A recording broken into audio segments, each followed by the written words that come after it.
¿Cómo logra un panadero de barrio transformar la manera en que tú y yo comemos nuestro desayuno? ¿Cómo logra un panadero de barrio vencer a sus competidores, en ese momento los más grandes del planeta? Esta es la historia de Lorenzo Servitje, un panadero que con 17 años tuvo que ponerse a cargo del negocio familiar y transformar toda una industria. Bienvenidos a la historia de Bimbo. Hola, mi nombre es Juan Suárez y esto es Lecciones de CEOs. Analizo la vida de cada uno de los líderes que han transformado el mundo. Vamos a ver su historia, sus fracasos, sus principios, para que tú y yo podamos aprender de ellos y aplicarlo a nuestra propia vida. Antes de empezar, te quiero decir algo súper rápido. Por favor, si aún no nos sigues, hazlo. Dale clic en seguir aquí en la plataforma. Y dos, si nos puedes colocar 5 estrellas, si crees que este episodio y este podcast en general te ayuda, por favor hazlo. Ahora sí, volvamos a la historia. El ADN de Bimbo es catalán y mexicano. Juan Servitje llegó a México en 1904 junto con la madre de Lorenzo, Josefina Sendra, en 1914. Y juntos fundaron en 1928 la panadería El Molino. En ese entonces el pan de México era inexistente como industria. El pan de calidad se importaba desde Estados Unidos y a eso se le llamaba el pan de caja. Y lo que hacían en México básicamente era repartirlo o hacer pan artesanal, pan muy fresco, que solo se podía comer ese mismo día. Lorenzo era el mayor de 5 hermanos y a los 17 años ya dominaba la administración y el oficio de la panadería. Y en 1937 su vida cambió para siempre. Juan Servitje, su padre, muere y a Lorenzo, con solo 19 años, le toca asumir el control de la panadería. No podía dejar a su madre sola y a sus hermanos. No podía irse a la universidad, no podía hacer otra cosa. Tenía que asumir su rol como persona que sabía cómo administrar el negocio. Así que a partir de ahí, Lorenzo empezó a lidiar con esta responsabilidad y su hermano, Roberto, observaba e iba aprendiendo. Entonces, a partir de ahí, Lorenzo, además de mantener el negocio, empezó a expandir. ¿Y por qué digo expandirlo? Porque en 1941, en plena Segunda Guerra Mundial, Lorenzo decidió expandir el molino. Rentó un edificio completo de 3 pisos y en la planta baja instaló una barra donde se vendían sándwiches, se vendían gaseosas, refrescos. Y ahí fue donde empezó a encontrarse con un problema en ese momento bien doloroso para él. Y es que el pan, como ya te lo dije, se vendía fresco y no conservaba sus características, se dañaba con el paso de los días. Y fue ahí donde ahí se dio cuenta que él tenía todo para cambiar una industria. ¿Por qué? Porque en ese momento, si bien un poco irónico, él vendía pan, fabricaba pan, ¿cierto? Pero para vender estos sándwiches, este famoso pan de caja, que no es otra cosa que hoy en nuestro día a día, ese pan Bimbo que nosotros encontramos en los supermercados, que está envuelto en papel y que nos sirve para hacer sándwiches, justamente ese tipo de pan, él se lo compraba a Pan Ideal. Esta panadería, que ya estaba súper establecida en el mercado, pero a pesar de eso, de que ya era una empresa grande, siempre llegaba con hongos, con agujeros el pan y les tocaba, pues más allá de llamar a la empresa a hacer el reclamo, también les tocaba pues trabajar con lo que podían. Entonces al final, pues Lorenzo lo que vio ahí fue una oportunidad de poder empezar a crecer el negocio, a transformar en una industria. Más allá del dinero, lo que él buscaba era entregar un producto de calidad. Y esto sin duda alguna me parece un aprendizaje clave que nos tenemos que llevar para nuestro día a día, bien sea en el trabajo, como colaboradores, también como emprendedores o como empresarios. Y es más allá de buscar el dinero, que es supremamente importante, se vuelve más un medio, lo que deberíamos empezar a entender realmente siempre es cómo podemos solucionar el problema. Y ahí es esta famosa frase de no te enamores de la solución, sino del problema. Cómo realmente nosotros podemos empezar a focalizar todo nuestro esfuerzo en entregar un producto o servicio de una calidad increíble. Y eso fue justamente lo que Lorenzo quería hacer. Y aquí voy a hacer una cita de Roberto, su hermano. Su tío, mi tío Jaime Sendra, le dijo a Lorenzo enfrente de mí, ¿por qué no hacemos pan de caja aquí? Compremos 4 moldes y empezamos a ver cómo podemos mejorar todos esos puntos u oportunidades de mejora que tenía su competencia para ellos ponerlos al servicio de la gente, que fueran sus fortalezas. Y entonces, esto fue algo que detonó todo el grupo o el nacimiento del grupo Bimbo. ¿Por qué? Porque al final Lorenzo le hizo caso a su tío Jaime era el jefe de producción. Y ahí se dio cuenta que, o quería más bien, importar un horno de estos industriales de Estados Unidos. ¿Cuál era el problema? Que su tío Jaime, a pesar de ser el jefe de producción, no sabía inglés y no sabía manejar hornos industriales. Entonces Jaime lo que hizo fue empezar a tomar cursos de panadería industrial por medio de correo.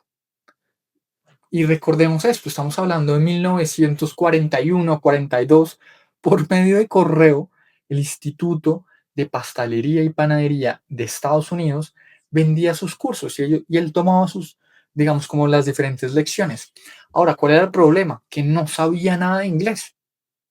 Entonces, cuando Lorenzo compró, le instalaron el horno en la fábrica en Ciudad de México, pues básicamente no podían hacer nada. ¿Por qué? Porque no entendían el manual, no sabían cómo usarlo.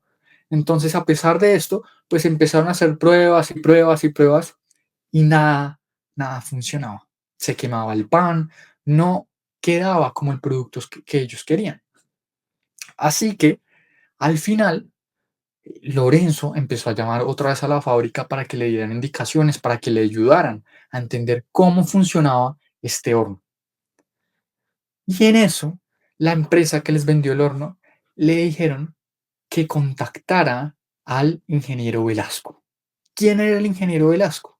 El ingeniero Velasco era un hombre que incluso había estudiado en Estados Unidos, sabía inglés y también había estudiado en el Instituto de Pastelería y Panadería de Estados Unidos. Entonces era una persona renombrada que realmente conocía del negocio, conocía del sector y con un punto adicional, era el hijo del fundador de Pan Ideal. Entonces, a partir de esto, pues llamaron al ingeniero Velasco para que les ayudara a entender cómo funcionaba el horno. Ahora bien, tú te preguntarás cómo así que el hijo de la competencia les ayudó pues, setear el horno. Y resulta que el padre del ingeniero Velasco, si bien había sido el fundador de Pan Ideal, no en ese momento no controlaba la empresa, habían perdido la fábrica en las minas y Alfonso al final estaba trabajando para nuevos dueños que no lo dejaban innovar, que no lo dejaban poner en práctica todo ese conocimiento que él había adquirido estudiando. Al final él hacía lo mismo de siempre.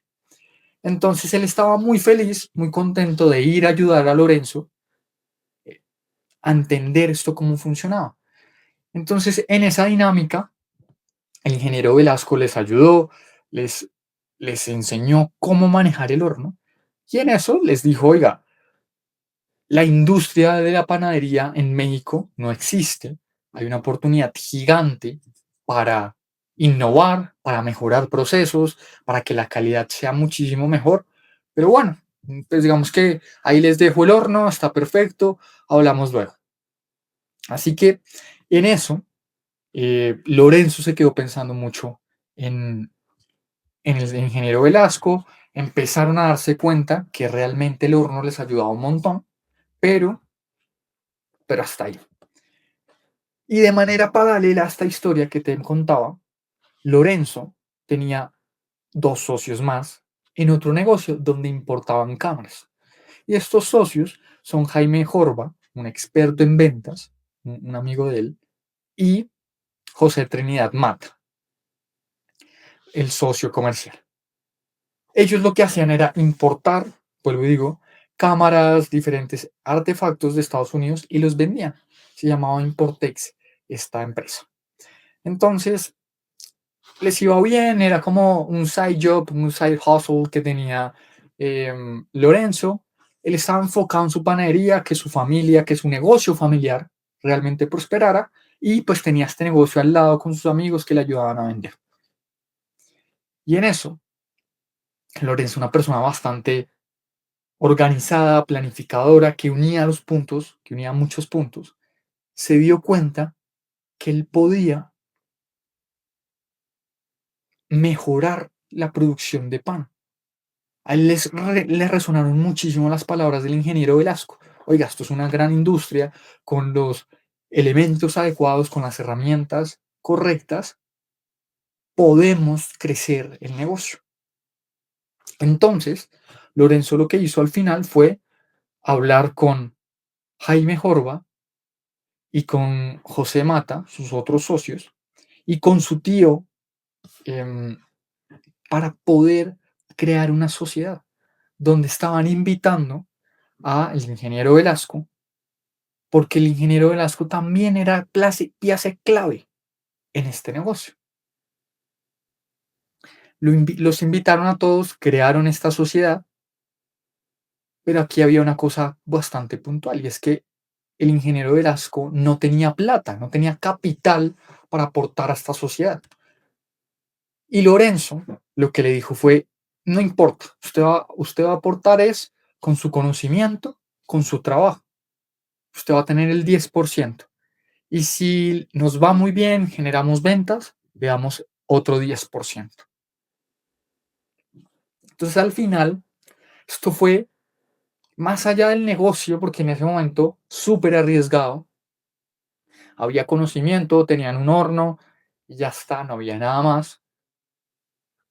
Esta gente lo que estaba era empujada por una creencia importantísima y era cómo mejoramos el producto, cómo mejoramos el servicio, cómo podemos hacer que, y lo dice Lorenzo muy claro, cómo hacemos para que las amas de casa, cuando le van a servir el pan a su familia, realmente sea un pan de calidad. Eso era lo que realmente motivaba a este grupo de personas. Así que al final lo que hicieron fue empezar a trabajar. Ya tenían el horno, ya tenían a la persona, es decir, al ingeniero Velasco, que conocía realmente de panadería a nivel industrial. Solo había un pero, y era resolver esto del pan de caja. ¿Cómo hacemos para hornear un pan y que poderlo vender y que cuando le llegue a la familia, a la ama de casa, lo pueda ver y lo pueda disfrutar?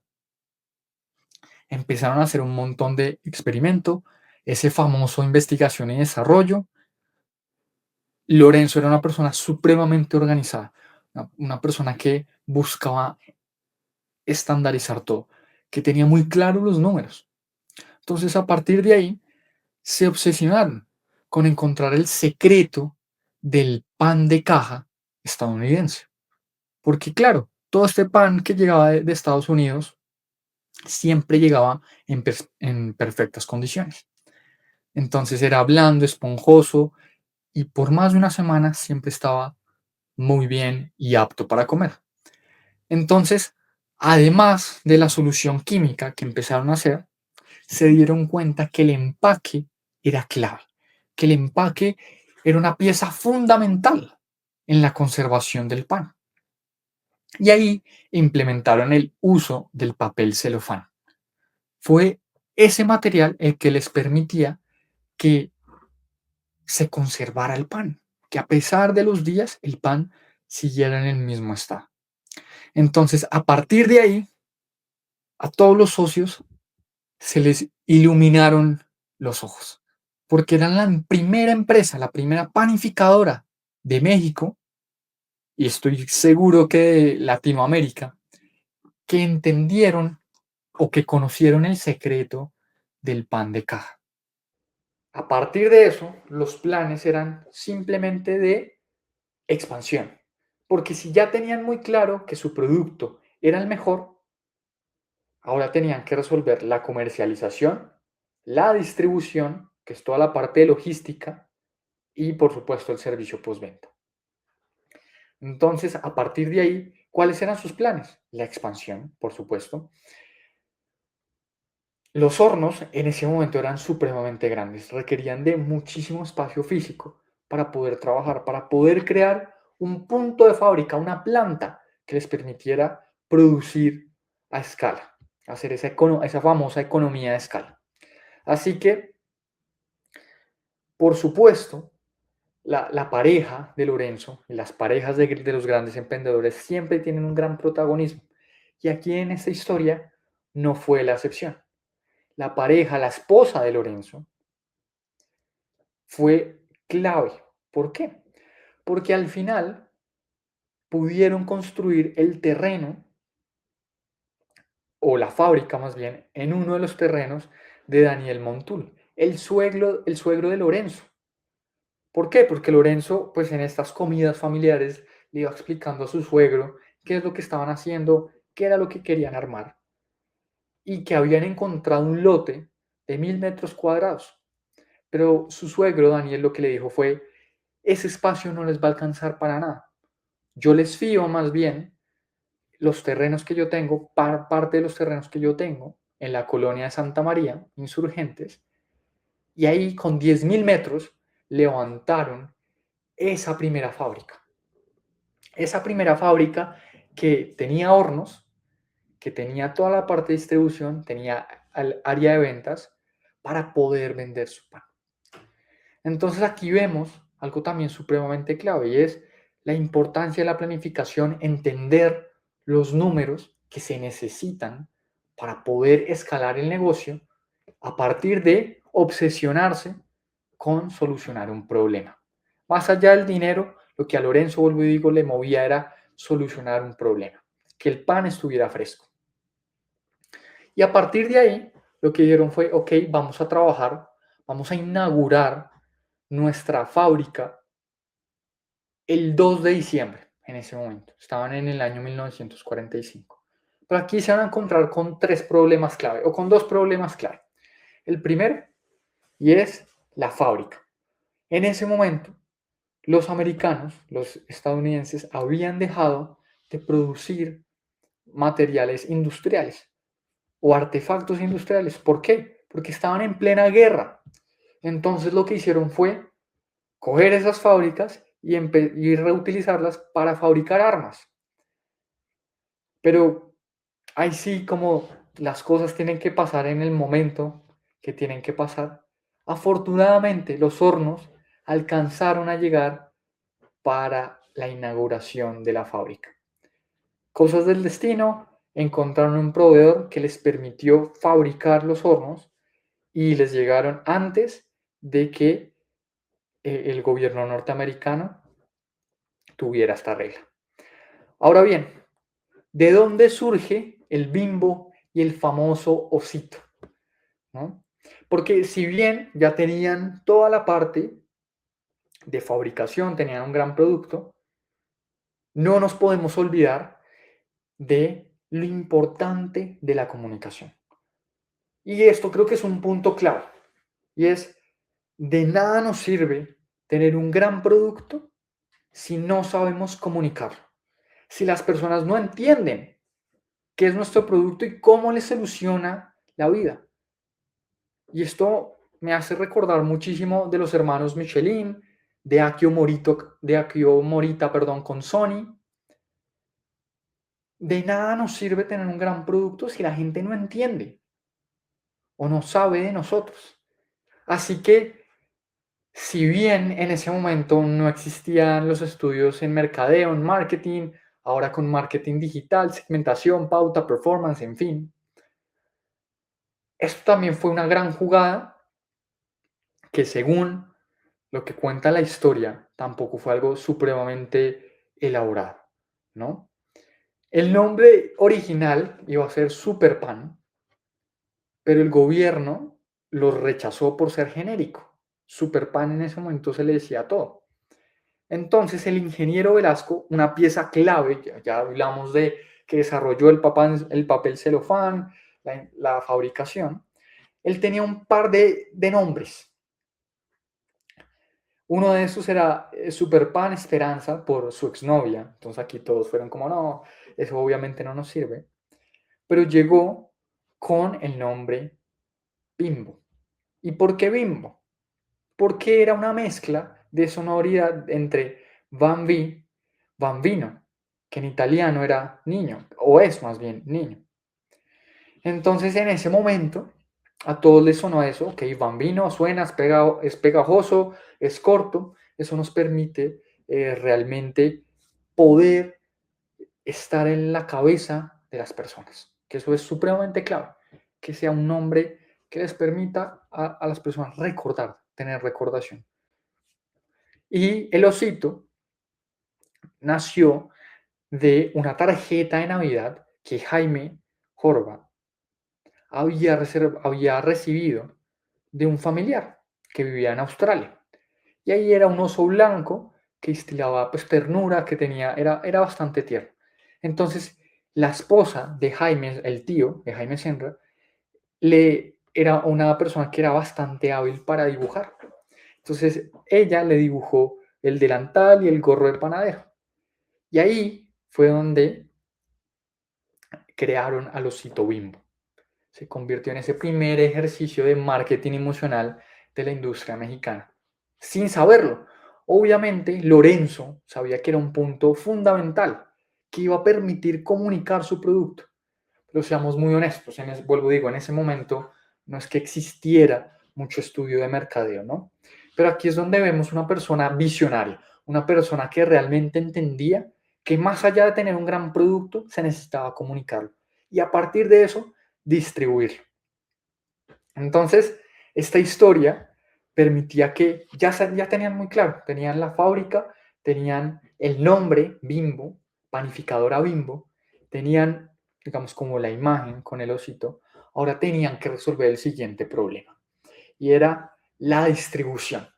Ellos sabían que la distribución era algo fundamental, clave, pues su competencia, Pan Ideal, ahí era donde más fallaba. Los repartidores de Pan Ideal no tenían uniforme, iban sucios, fumaban en frente del cliente, en fin, era un total desastre.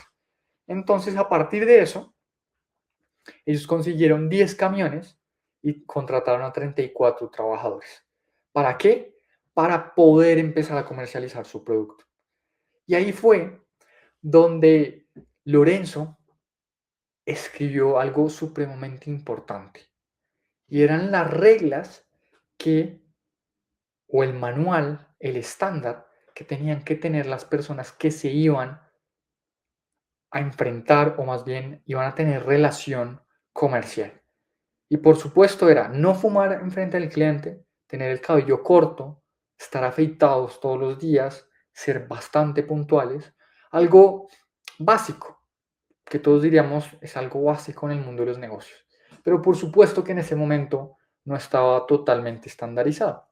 Entonces, aquí es donde vemos realmente la importancia también de crear procesos. Y les voy a confesar algo, realmente a mí no es algo que me encanten los procesos, documentarlos, porque pues uno al final termina diciendo, no, esto me quita mucho tiempo. Pero documentar los procesos, colocarlos, ahora nosotros tenemos una gran ventaja, podemos grabar pantalla, podemos grabarnos a nosotros mismos y que eso sea supremamente replicable o que eso se transcriba. Hacer esto nos va a permitir escalar, porque va a hacer que cada vez más personas que entren en la compañía conozcan de primera mano cuál es ese proceso. Entonces eso me parece clave, importantísimo, una lección que nos tenemos que llevar y es la importancia de los procesos y la estandarización. Eso es lo que va a permitir que una empresa escale, realmente. Algo clave. Ahora, esos camiones, aquí una anécdota supremamente importante o que también nos permite sacar una lección de esto, y es que los primeros camiones eran ambulancias. Y aquí Roberto, el hermano menor de Lorenzo, decía, ¿cómo así? Estas ambulancias viejas, ¿de qué sirven? Y Mata, uno de los socios, le dijo, es que esto lo pintamos, lo arreglamos y ya no sirve. Entonces aquí es donde entra la recursividad, algo supremamente clave al momento de emprender, ¿no? No tenerlo todo listo, sino realmente ser una persona recursiva. Y en medio de esto, empezaron a vender sus productos, empezaron a competir contra ese Goliat, esa persona, esa empresa que ya estaba supremamente establecida, Pan Ideal. ¿Y qué hicieron de diferente? Jaime se dio cuenta que así como las gaseosas y la cerveza tenía un plan de logística supremamente claro, iba repartiendo por las tiendas de barrio, ellos se dieron cuenta, o él se dio cuenta, que esa línea o esa logística también les podía servir a ellos y que eso iba a permitir tener un crecimiento exponencial en sus ventas. Así que empezaron a hacer los recorridos de, de estos camiones para ellos también hablar con los panaderos, pues con los tenderos y a partir de ahí ofrecerles el producto de manera que la ama de casa no tuviera que ir siempre a la panadería, sino pudiera encontrar en las tiendas de barrio el pan de caja. Algo supremamente clave. Ahora, ¿qué los diferenciaba frente a Pan Ideal? Número uno, tener esa visita diaria. Todos los días los camiones pasaban a refrescar o más bien a poner pan nuevo, ¿cierto? Y en la tarde recogían el pan. Tenían esa garantía de pan fresco. ¿Y cómo trabajaban al final? Alquilaban esos camiones y trabajaban de 6 de la mañana a 2 de la mañana. Y ese es un trabajo supremamente fuerte porque hablan de producción y de distribución. En medio de eso, Lorenzo siempre tenía tres principios y tres principios que me parece clave que te lleves también para tu vida. Y era riesgo calculado. En cada nueva aventura que ellos se sumaban, la importancia de tener el riesgo calculado. Es, ok, asumamos nuevos riesgos, pero hay que hacer bien los números. Hay que entender muy bien esto que nos implica, no solo a nivel financiero, sino a nivel de personas, a nivel tecnológico, a nivel incluso de energía. Para Lorenzo era supremamente importante esto, el riesgo calculado. Segundo elemento que caracterizó a Lorenzo, la reinversión. La única manera de crear impacto, de seguir creciendo el negocio, era la reinversión y la austeridad. En la medida que esto pasaba, la empresa iba generando mejores retornos y más allá de llevárselos, era volverlos a reinvertir a la compañía, porque esto iba a permitir tener mejores recursos en todo sentido y por ende seguir creciendo. Entonces, a partir de esto, de darse cuenta que el modelo de ellos funcionaba supremamente bien en Ciudad de México, empezaron a crear nuevos puntos de fábrica y de distribución en México. Fueron al norte, fueron también al oriente y así sucesivamente. Empezaron a crear realmente una empresa gigante, el famoso Grupo Bimbo. Ahora bien, justo cuando Bimbo empezaba a dominar, ya habían llegado a punto de equilibrio en las diferentes fábricas. A partir de ahí surgió algo totalmente inesperado. Y es que el ingeniero Velasco, Alfonso Velasco, que era el pilar técnico del grupo Bimbo, decidió ir a fundar su propia empresa al norte, en Monterrey. Se iba a llamar Panrey, Panificadora Mexicana Panrey. ¿Y por qué? Porque al final recordemos, al inicio de este episodio, que su papá, que el sueño de su papá con Pan Ideal era tener una panificadora también. Entonces, él quería cumplir el sueño de su papá con su familia. Ahora bien, Lorenzo sí le dijo, si te vas, no hay vuelta atrás. Él tenía muy, muy claro eso, el ingeniero Velasco. Al final, esto desató una guerra comercial en el norte. Y eso hizo que Roberto Servidje, el hijo menor, tuviera que ir allá a Monterrey a verificar y a poner en marcha esa fábrica. ¿Por qué? Porque estaban en una guerra comercial con el ingeniero Velasco. Todo, sabía todo. Y fue ahí donde Roberto aprendió muchísimo sobre la comercialización, sobre la fabricación del pan y empezó a tener todo el bagaje para poder posteriormente ser el presidente de la compañía y tener las diferentes tácticas para poder vencer al ingeniero Velasco con la empresa Panrey.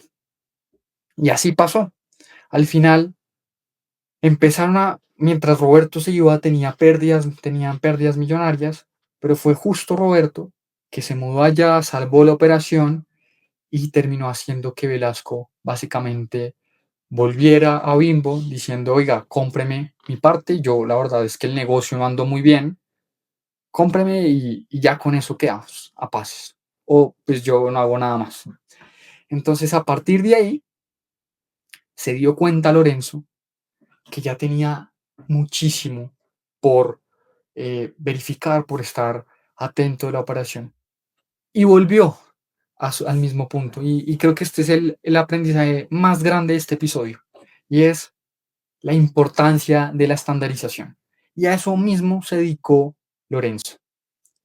Él quería tener todo supremamente controlado, que la calidad siempre primara. Así que creó la central impulsadora. Y al final, esto era estandarizar cada receta, cada política en todas las plantas para que todo fuera supremamente uniforme, todo fuera igual. Y fue ahí, o esto, fue lo que les permitió tener la Biblia de Bimbo. En medio de esto, mientras él escribía esto, Lorenzo se dio cuenta que su etapa como presidente de la compañía había finalizado y que el que podía o tenía todo el bagaje para seguir con el legado era su hermano Roberto. Él había demostrado en el norte que ya había aprendido de distribución, fabricación, de estrategia comercial, de gestión de las personas.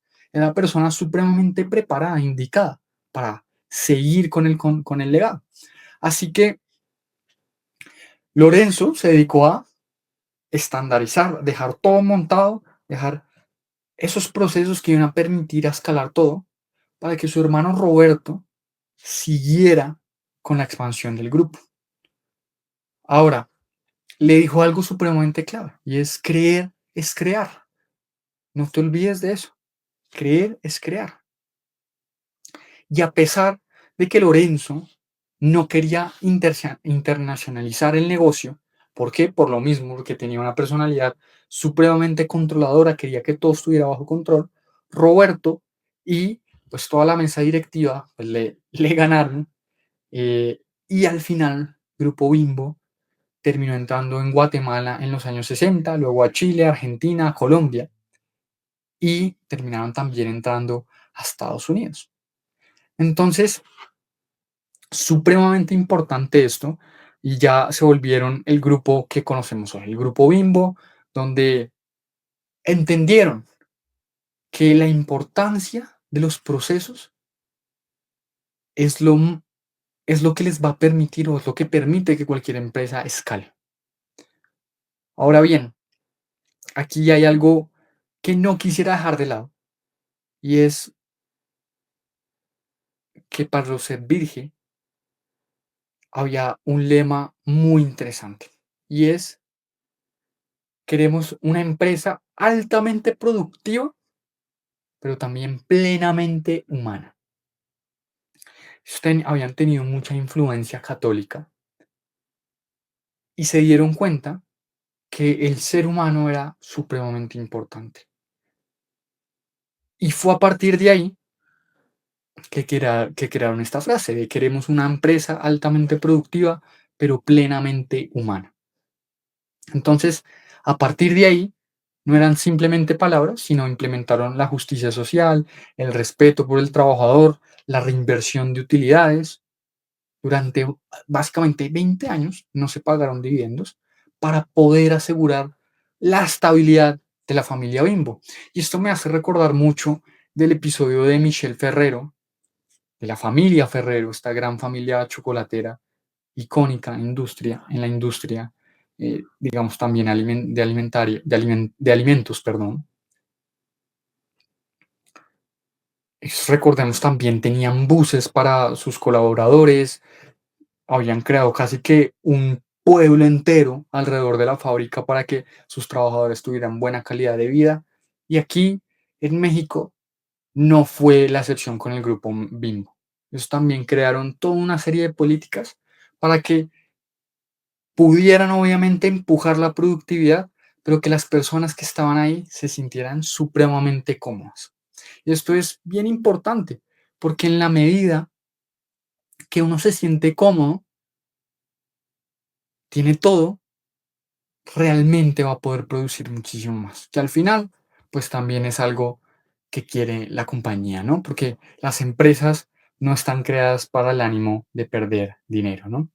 Entonces, esto es una historia supremamente clave, supremamente interesante. Don Lorenzo Servige falleció en 2017 a la edad de los 98 años. El año pasado, en 2025, Roberto Servige también falleció.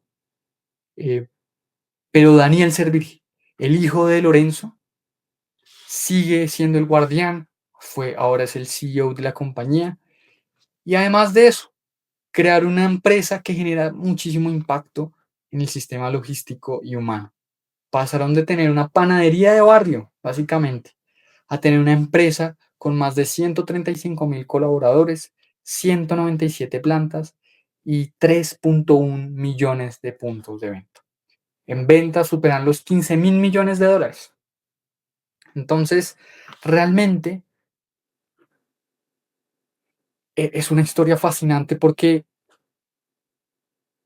más allá de los números, más allá del pan, del descubrimiento, yo me llevo dos cosas principales. Y la primera, la que he hablado durante todo el episodio, la importancia de documentar. Empezar a documentar los procesos porque eso es lo que va a permitir que la calidad del producto, el servicio sea la mejor, que hay que obsesionarse por eso, pero también va a permitir escalar el negocio. Y número dos, Roberto y Lorenzo entendieron que el negocio no se trataba de pan nada más, sino era el negocio de la confianza. La confianza que el tendero sabía que el camión iba a llegar con pan fresco. La confianza del cliente que sabía que el pan se iba a conservar, que el pan realmente iba a estar al 100% a nivel de calidad. Y la confianza del trabajador, del colaborador, que sabía que iba a ser valorado en la compañía como una persona, como lo que realmente es. Más allá de un trabajador, una persona. Y aquí quiero finalizar con este quote, con esta cita de Roberto Cervelli. La productividad es infinita si se usa la inteligencia, pero la empresa solo es buena si sirve para que el hombre crezca. De verdad que un episodio supremamente clave, como un par de hermanos mexicanos, un par de socios mexicanos han creado una empresa gigante, monstruosa, que básicamente alimenta al mundo. Espero que hayas cogido grandes aprendizajes de este episodio, de esta gran historia. Y si crees que a alguien más le puede servir, por favor compártesela y nos vemos en un próximo episodio de Lecciones de CEOs Podcast. Te mando un gran abrazo.